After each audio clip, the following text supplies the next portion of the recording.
Hello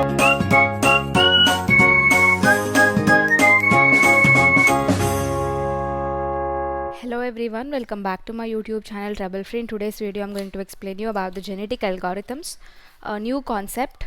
So in this video I'm going to explain you about the genetic algorithms, a flowchart of how genetic algorithms will actually work, and also I'll be telling you what are the basic operations we have in genetic algorithm. Okay, in the next video I'll be explaining you the example of an illustrative example of genetic algorithm where you can understand how actually a genetic algorithm goes on, and it is a very easy concept, and don't skip this concept for your exam. Okay, so let's get into the video.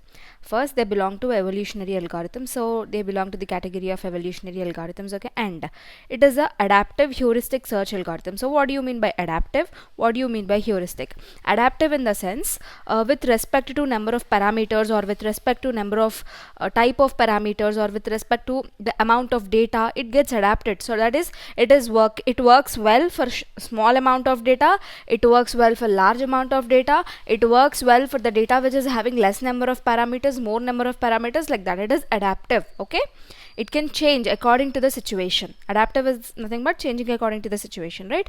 And the next is heuristic. What do you mean by heuristic? Heuristic is nothing but, heuristic means it uses some practical methods and shortcuts. Okay, it uses some practical methods and also it uses some shortcuts. Done. And it is based on genetics and natural selection. So genetics, if you have learned about genetics and biology, then almost you're going to apply that, mutation, crossover, or selection, like that. Okay, you'll understand it better with an example. And it is used to generate a high quality solution for optimization problem. That is, when you are having an optimization problem, you can generate a high quality solution by using this genetic algorithms. Okay, and let us see a flowchart to understand how genetic algorithms will actually work. First, you need to start.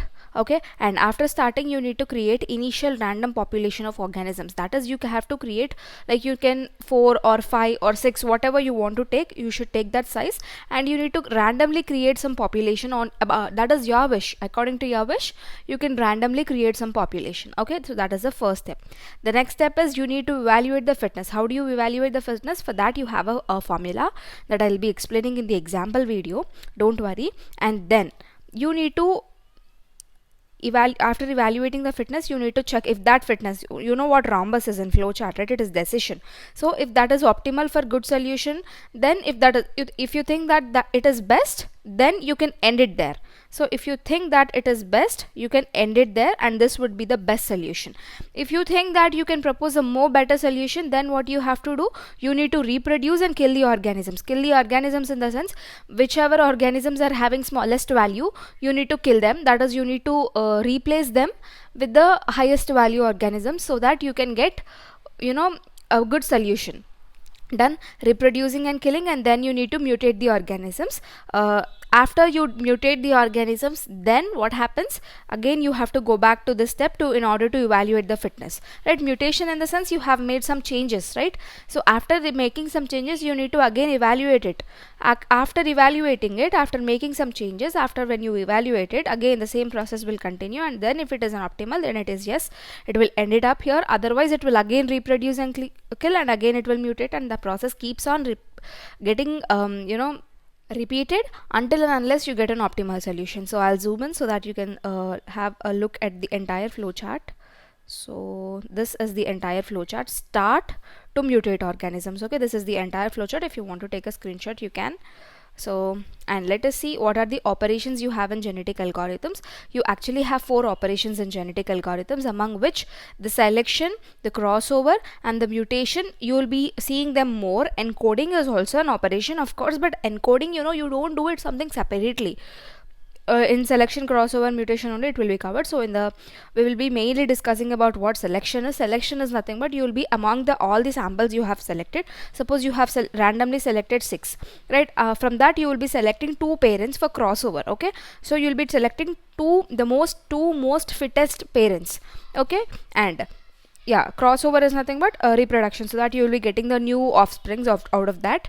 And mutation is nothing but, you will be making some changes in the gene, so that you will be, if suppose you did the crossover and whatever the results you obtained out of crossover are not very accurate, then you can do mutation in the sense, you can make some changes, and then you can you may get, there is a probability that you can get a more optimal solution, like that. Okay, done. So about selection, crossover and mutation, you'll be understanding it more clearly in the next video when I explain you it with an example. So don't worry, now I did not understand or something, don't worry about anything. You will be understanding it in a more clear way when you look at the example. Okay, so that's all for this video, and if you're still having any doubts, just let me know in the comment section. And if you're having your exam schedule nearby, just let me know the date of your exam in the comment section so that I can make videos more quickly. And thanks for watching the video till the end, and if you're still having any doubts, just feel free to ask me in the comment section.